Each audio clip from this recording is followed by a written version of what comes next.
اعوذ باللہ من الشیطان الرجیم، بسم اللہ الرحمن الرحیم۔ یا ایہا الذین آمنوا، اے ایمان والو۔ کن کو مخاطب کیا جا رہا ہے؟ یعنی جو آگے حکم آ رہا ہے اس کے مخاطب ایمان والے ہیں۔ یا ایہا الذین آمنوا، اے ایمان والو، لا ترفعوا، نہ بلند کرو، نہ اونچا کرو، اصواتکم، اپنی آوازوں کو۔ اصوات صوت کی جمع ہے، صوت آواز کو کہتے ہیں۔ اصواتکم، اپنی آوازوں کو، فوق صوت النبی، اللہ کے نبی کی آواز کے اوپر۔ فوقا کا معنی کیا ہے؟ اوپر۔ فوقا کا معنی کیا ہے؟ اوپر۔ صوت النبی، اللہ کے نبی کی آواز۔ صوت کا معنی آواز، نبی نبی کی، صوت النبی نبی کی آواز۔ فوق صوت النبی، نبی کی آواز کے اوپر اپنی آوازوں کو مت کرو۔ ولا تجہروا لہ، اور نہ بلند کرو، لہو اس کے لیے، ولا تجہروا لہ، اور نہ اونچا کرو اس کے لیے، بالقول، بات کو، کجہر بعضکم لبعض، جیسے بلند کرتا ہے تمہارا بعض بعض کے لیے۔ جیسے تم ایک دوسرے کے لیے اپنی گفتگو میں اپنی آواز کو اونچا کر لیتے ہو، ایسے اللہ کے نبی کے ساتھ گفتگو کے دوران اپنی آواز کو اونچا نہیں کرنا۔ ولا تجہروا، اور نہ اونچا کرو، لہو اس کے لیے، کس کے لیے بھلا؟ رسول اکرم صلی اللہ علیہ وسلم کے لیے۔ ولا تجہروا لہو، اور نہ اونچا کرو اس کے لیے، بالقول، بات کے ساتھ۔ ولا تجہروا لہ بالقول، اور نہ اونچا کرو نبی کے ساتھ بالقول، بات کو، کجہر بعضکم، جیسے اونچا کر لیتا ہے، بلند کر لیتا ہے، بعضکم تمہارا بعض، لبعض بعض کے لیے۔ اچھا جی، ان تحبط اعمالکم، کہ تمہارے اعمال ضائع نہ ہو جائیں۔ ان تحبط اصل میں ہے لئلا تحبط، کہ کہیں ضائع نہ ہو جائیں۔ حبط کا معنی ہوتا ہے گر جانا، ضائع ہو جانا۔ ان تحبط، کہ ضائع ہو جائیں، اعمالکم تمہارے اعمال، وانتم، اور تمہیں، لا تشعرون، شعور نہ ہو، وانتم لا تشعرون، اور تمہیں شعور ہی نہ ہو، تمہیں پتہ ہی نہ چلے۔ تو اس آیت کے اندر دو چیزیں ہیں۔ ایک یہ ہے کہ اپنی آواز کو اللہ کے نبی کی آواز سے اونچا نہیں کرنا، یعنی کہ اللہ کے نبی مجلس کے اندر موجود ہیں تو آپ اللہ کے نبی سے مخاطب نہیں بھی ہیں، کسی اور سے گفتگو کر رہے ہیں، تو تمہاری آواز کی جو ٹون ہے وہ اللہ کے نبی کی آواز سے بلند نہیں ہونی چاہیے، آہستہ آواز کے ساتھ بات کرنی ہے۔ ٹھیک ہے، ایک چیز۔ اور دوسری چیز ہے وَلَا تَجْهَرُوا لَهُ بِالْقَوْلِ، جب اللہ کے نبی سے گفتگو کرنی ہے، جب اللہ کے نبی کو مخاطب کرنا ہے، تب بھی ادب کا ملحوظ خاطر رکھنا ہے، تم نے اپنی آواز کو اونچا نہیں کرنا۔ ٹھیک ہے،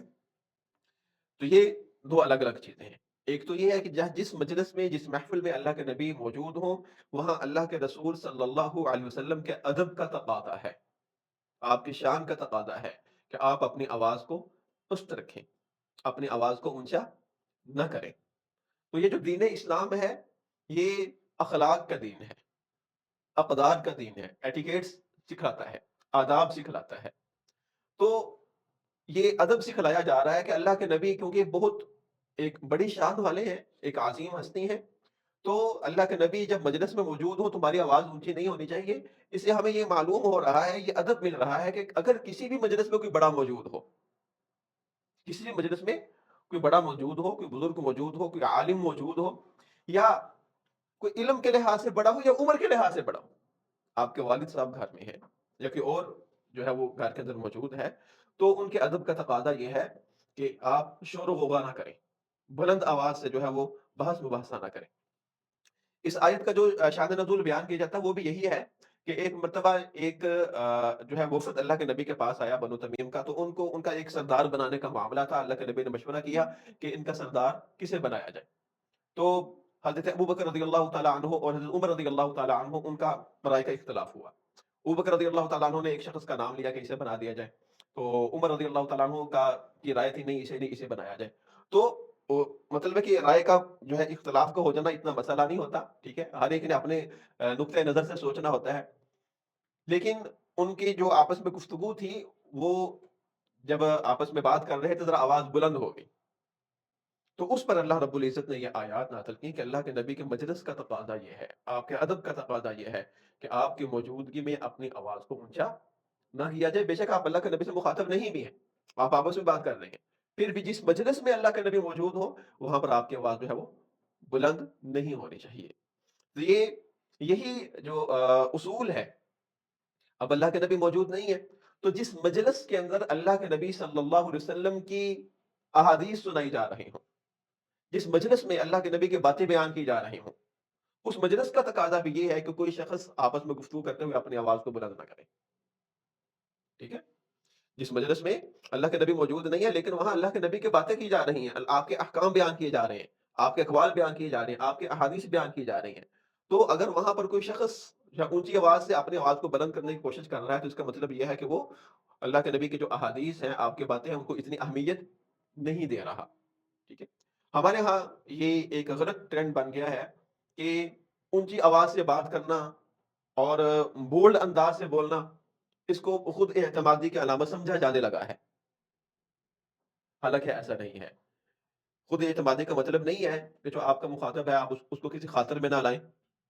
ٹھیک ہے، اور اس کی بات جو ہے وہ سنی انسنی کر دیں اور اپنی بات پر اصرار کریں اور اڑ جائیں۔ یہ خود اعتمادی نہیں ہے، یہ بے ادبی ہے، یہ گستاخی شمار ہوتی ہے، ٹھیک ہے۔ بات ضرور کی جائے لیکن جو ادب کے تقاضے ہیں ان کو ملحوظ خاطر رکھا جائے۔ تو یہ مطلب ہے کہ سورۃ الحجرات سارے کے سارے آداب ہی ہیں، اللہ کے نبی کے آداب بیان کیے گئے ہیں اور اس کے بعد مؤمنین کے آپس میں آداب بیان کیے گئے ہیں، کسی اور کے ساتھ معاملہ کرنا ہے تو اس کے آداب کیا ہیں، معاشرے کے اندر رہنے والے افراد وہ کس طرح سے آپس میں شیر و شکر رہ سکتے ہیں اور معاشرہ پرامن رہ سکتا ہے، یہ سارے کے سارے آداب پر ہی ہے۔ تو یہاں سے ہمیں یہ ادب مل رہا ہے کہ ایک تو جو بڑے ہوں، بزرگ ہوں، عمر کے لحاظ سے بڑے ہوں یا علم کے لحاظ سے بڑے ہوں، ان کا ادب ملحوظ خاطر رکھنا ضروری ہے، اور جب اس طرح سے جو بڑے ہوں عمر کے لحاظ سے یا علم کے لحاظ سے ان کا ادب ملحوظ خاطر رکھنا ضروری ہے، تو جو سب سے عظیم شخصیت ہے جو اللہ کے نبی صلی اللہ علیہ وسلم ہے، تو ان کی شان تو اتنی بلند ہے کہ آپ اگر ان کی شان میں جو ہے وہ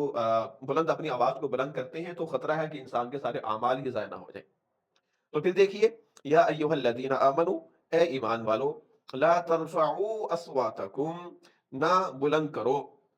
اصواتکم، اپنی آوازوں کو۔ اب دیکھیں تھوڑا سا اگر آپ غور کریں نا تو زیادہ تر الفاظ جو ہیں وہ مشکل نہیں ہیں، وہ تقریباً ہمارے عام استعمال میں آ رہے ہوتے ہیں، تو تھوڑی سی کوشش کرنے سے آسانی کے ساتھ جو ترجمہ جو ہے وہ انسان اس کو کر سکتا ہے۔ یا ایھا الذین آمنو، یہ جملہ بار بار آتا ہے، اے ایمان والو، لا ترفعوا، رفعت شان اردو زبان میں استعمال ہوتا ہے، بلند شان، لا ترفعوا، نہ بلند کرو، نہ اونچا کرو، اصواتکم، اپنی آوازوں کو، صوت کی جمع اصوات ہے، اصواتکم، اپنی آوازوں کو، فوق صوت النبی، نبی صلی اللہ علیہ وسلم کی آواز سے اوپر، ولا تجہروا له بالقول، اور نہ اونچا کرو اس کے ساتھ، یعنی اللہ کے نبی کے ساتھ، بالقول، بات کو، گفتگو کو۔ یہاں پر جو ہے پہلے بات تھی کہ اللہ کے نبی جس مجلس میں موجود ہوں وہاں آپس کی گفتگو میں بھی اپنی آواز کو بلند نہیں رکھنا، اور یہاں پر یہ ہے کہ جب آپ سے بات کرنی ہے، جب آپ سے مخاطب ہونا ہے تو بھی آپ کی جو ٹون ہے وہ محتاط ہونی چاہیے، آواز زیادہ بلند نہیں ہونی چاہیے۔ اسی طرح سے جب اللہ کے نبی کو مخاطب کرنا ہے، آپ کی توجہ اپنی طرف مبذول کروانی ہے، آپ کو بلانا ہے، تو اس وقت بھی ادب کا ملحوظ خاطر رکھنا ہے۔ ایک تو یہ کہ آواز بہت زیادہ اونچی نہیں ہونی چاہیے، اور ایک یہ ہے کہ آپ کو آپ کے نام کے ساتھ نہ پکارا جائے، ٹھیک ہے، یا محمد کہہ کر مخاطب نہ کیا جائے۔ قرآن پاک میں کہیں بھی نبی کرم صلی اللہ علیہ وسلم کو یا محمد کہہ کر نہیں مخاطب کیا گیا، حالانکہ جو کلام کے نازل کرنے والے ہیں وہ اللہ رب العزت کی ذات ہے، وہ سب سے بلند ہے، تو وہ چاہتے اللہ رب العزت تو آپ کو یا محمد کہہ کے مخاطب کر سکتے تھے، لیکن اللہ رب العزت نے امت کو یہ ادب سکھلایا قرآن پاک کے ذریعے ہی کہ پورے قرآن کے اندر ایک مرتبہ بھی یا محمد نہیں ہے، آپ کو القاب کے ساتھ مخاطب کیا گیا، یا ایھا النبی کہا گیا، یا ایھا الرسول کہا گیا، یا ایھا المدثر کہا گیا، یا ایھا المزمل کہا گیا، ٹھیک ہے، تو کہیں بھی نام کے ساتھ آپ کو مخاطب نہیں کیا گیا۔ اور وہ سورۃ نور کی آیت بھی ہے کہ لا تجعلوا دعاء الرسول بینکم کدعاء بعضکم بعضا، کہ اللہ کے نبی کو بلانا ہو تو اس طرح نہیں بلانا جیسے تم ایک دوسرے کو بلاتے ہو۔ اللہ کے نبی کی شان اور آپ کے مقام کا تقاضا کچھ اور ہے، تو یا محمد کہہ کر آپ کو مخاطب نہ کرو۔ قرآن پاک میں 4 مرتبہ اللہ کے نبی کا نام موجود ہے لیکن وہاں پر آپ کو مخاطب نہیں کیا گیا، بلکہ اللہ کے نبی کے بارے میں خبر دی گئی ہے، 4 مرتبہ ذکر آتا ہے لیکن آپ کو محمد کہہ کر مخاطب نہیں کیا گیا، بلایا نہیں گیا، ٹھیک ہے۔ تو یہ بھی ایک ادب ہے اللہ کے نبی صلی اللہ علیہ وسلم کا کہ آپ کو آپ کے نام کے ساتھ مخاطب نہ کیا جائے۔ اس کے باوجود کچھ لوگ جو ہیں وہ اصرار کرتے ہیں، لکھتے بھی ہیں اور تقاضا بھی کرتے ہیں کہ آپ کو یا محمد کہہ کر بلایا جائے، اور یا محمد کا لفظ لکھتے بھی ہیں۔ یہ اللہ کے نبی کے ادب کے منافی ہے۔ تو وَلَا تَجْهَرُوا لَهُ بِالْقَوْلِ، اور نہ بلند کرو آپ کے لیے بالقول، بات کو، گفتگو کو، کَجَهْرِ بَعْضِكُمْ لِبَعْضٍ، جیسے تم ایک دوسرے کے لیے اپنی گفتگو میں آواز کو بلند کرتے ہو۔ کجہری بلند کرنے کے لیے، بعضکم تمہارے بعض کے، لباس بعض کے لیے، جیسے تمہارا بعض بعض کے لیے اپنی آواز کو گفتگو میں بلند کرتا ہے، اللہ کے نبی کے ساتھ ایسے گفتگو نہ کرو۔ تو اگر ایسا کوئی کرتا ہے تو اس کا نتیجہ کیا نکلے گا؟ ان تحبط اعمالکم، ایسا نہ ہو کہ تمہارے اعمال ضائع ہو جائیں۔ یعنی کہ اللہ کے نبی کی گستاخی اور بے ادبی اتنا بڑا گناہ ہے کہ کچھ جان بوجھ کے کرے تو وہ بات کی بات ہے، اگر کوئی لا علمی بھی کرے تب بھی اس کے اعمال ضائع ہونے کا اندیشہ ہے۔ ان تحبط اعمالکم وانتم لا تشعرون، ایسا نہ ہو کہ تمہارے سارے اعمال ضائع ہو جائیں اور تمہیں شعور بھی نہ ہو، تمہیں پتہ بھی نہ ہو۔ کچھ اعمال ایسے ہوتے ہیں کہ نہ صرف یہ کہ اس عمل کا جو ہے وہ گناہ ہوتا ہے، بلکہ اس عمل کی بنا پر انسان کے باقی اعمال بھی ضائع ہو جاتے ہیں۔ جیسے کفر ہے، تو کفر کرنے سے انسان کے پچھلے سارے اعمال ضائع ہو گئے۔ شرک کا بھی یہی معاملہ ہے، بدعت کا بھی یہی معاملہ ہے۔ تو اللہ کے نبی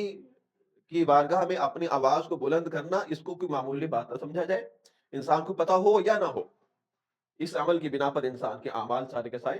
ضائع ہو سکتے ہیں۔